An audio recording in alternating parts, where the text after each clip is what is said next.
بسم الله الرحمن الرحيم. ما قالت الصحابة رضي الله عنهم على وفاته صلى الله عليه وسلم. وأخذ أبو إسماعيل الهروي في دلائل التوحيد عن محمد بن إسحاق عن أبيه أن أبا بكر الصديق رضي الله عنه قال عند وفاة النبي صلى الله عليه وسلم: اليوم فقدنا الوحي فمن عند الله عز وجل الكلام كذا في الكنز.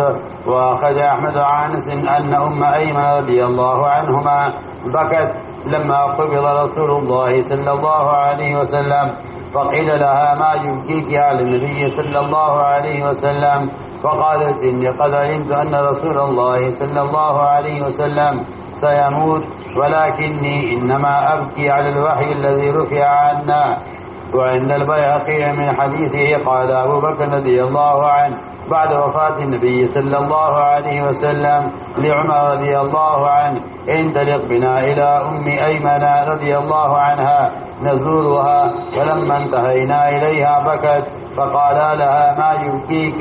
ما عند الله خير لرسول الله صلى الله عليه وسلم.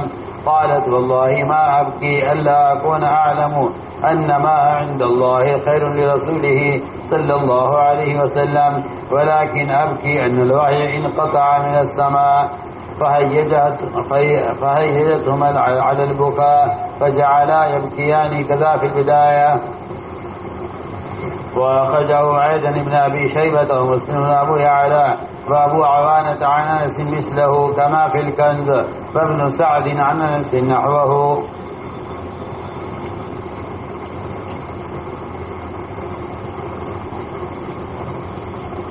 میرے محترم دوستوں، بزرگ عزیزوں، حضور اکرم صلی اللہ علیہ وسلم نے اپنے صحابہ کو قیامت تک پیش آنے والے فتنے بتلائے تھے، فتنے بتلائے اور ان فتنوں سے نپٹنے کے اسباب اور ان فتنوں کا علاج بتایا۔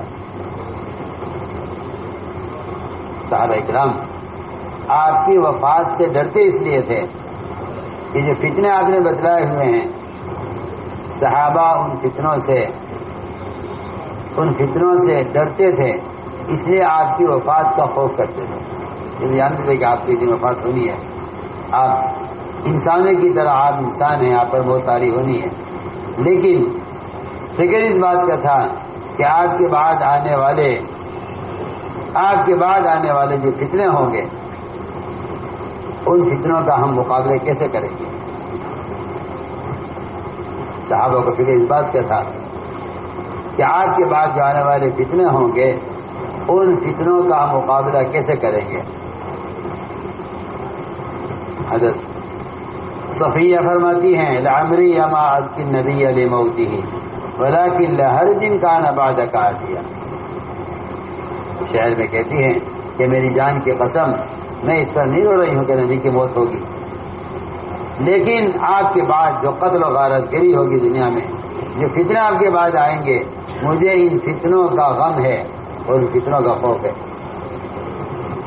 تو صحابہ کرام اس بات سے ڈرتے تھے کہ آپ کے بعد جو آنے والے فتنے ہیں، ان فتنوں سے وہ فتنے ہمیں پیش آئیں گے۔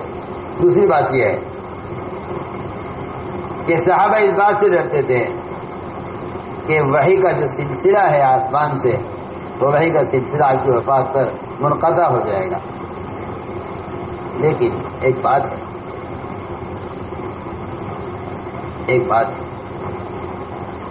دو چیزیں ہیں، ایک آسمان سے وحی اور ایک آسمان سے غیبی نصرت، اور تیسری چیز ہے دعاؤں کی قبولیت۔ حضور اکرم صلی اللہ علیہ وسلم امت کو تینوں چیزیں دے کر گئے ہیں۔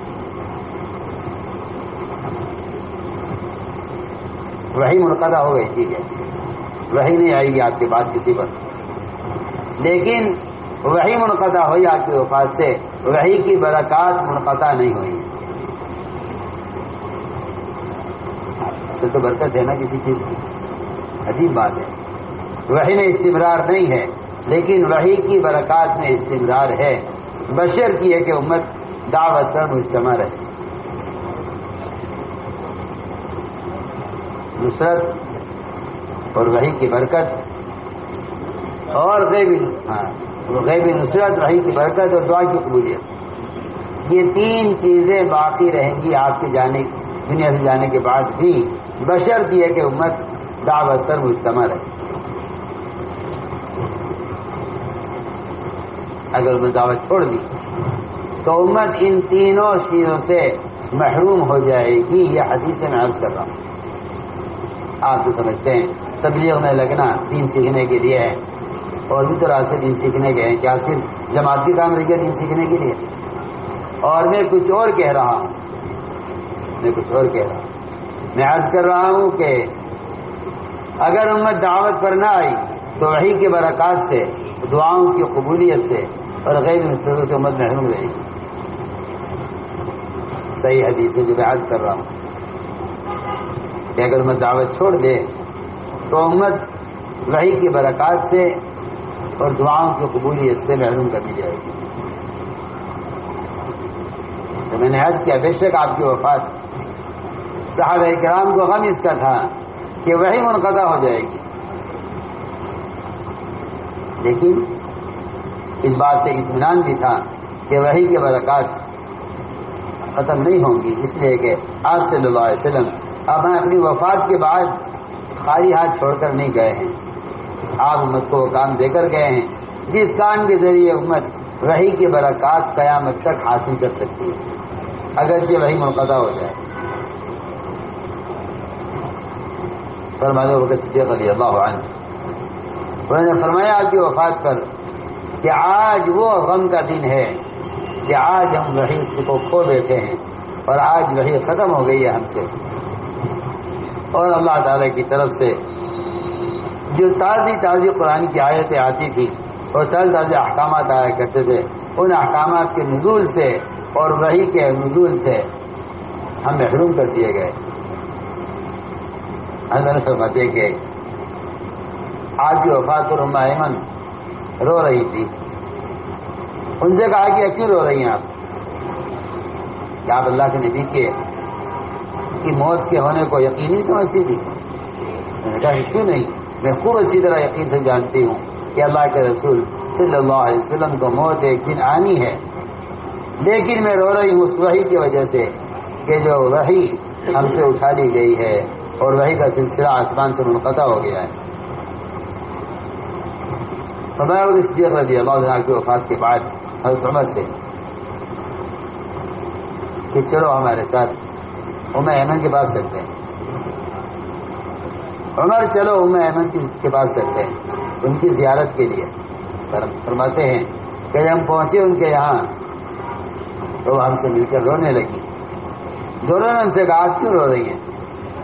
کیا آپ یہ نہیں جانتی کہ اللہ تعالیٰ کے یہاں آپ صلی اللہ علیہ وسلم کے لیے کیا کیا نعمتیں، کیا کیا وعدے، اور آپ کے وفات اور آپ کا اللہ سے ملنے میں بہتری ہے، کیا آپ نہیں جانتی؟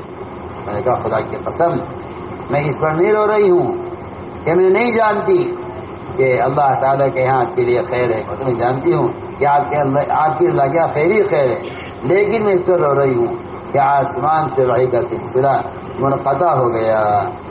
اس بات پر یہ دونوں روئے، ابو بکر عمر رضی اللہ عنہما، یہ دونوں روئے اس بات پر کہ آسمان سے وحی کا آنا منقطع ہو گیا۔ تاریخ کہتے ہیں کہ جب آزادی کی وفات ہوئی تو ام ایمن رضی اللہ عنہا رو رہی تھی۔ ان سے کہا کیوں رو رہی ام ایمن، آپ کیا بات ہے، صبر کریں۔ فرمانے لگی کہ میں جو رو رہی ہوں وہ آسمان سے آنے والی خبروں کا سلسلہ بند ہو گیا ہے، میں اس پر رو رہی ہوں۔ مصعب بن عقبہ کہتے ہیں کہ ام ایمن فرماتی ہیں کہ میرا جو رونا ہے وہ آسمان سے آنے والی جو تازہ خبریں آتی تھی اور نئی خبریں آسمان سے آتی تھی، تازہ آسمان سے نئی خبریں آیا کرتی تھی، اس کے منقطع ہونے پر میں رو رہی ہوں۔ ہر رات ہر دن تازہ آسمان سے خبریں آیا کرتی تھی، وہ خبروں کا آنا بند ہو گیا ہے، میں اس پر رو رہی ہوں۔ چنانچہ لوگوں کو ام ایمن کی اس بات پر تعجب ہوا کہ ایک عورت بھی اتنی سمجھ رکھتی ہے کہ یہ موقع جو رونے کا ہے وہ وحی کے منقطع ہونے پر رونے کا ہے، ورنہ آپ صلی اللہ علیہ وسلم کو تو موت آنی ہی تھی.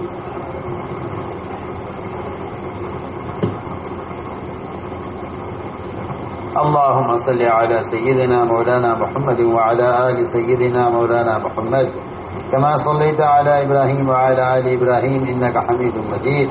ربنا ظلمنا أنفسنا وإن لم تغفر لنا وترحمنا لنكونن من الخاسرين.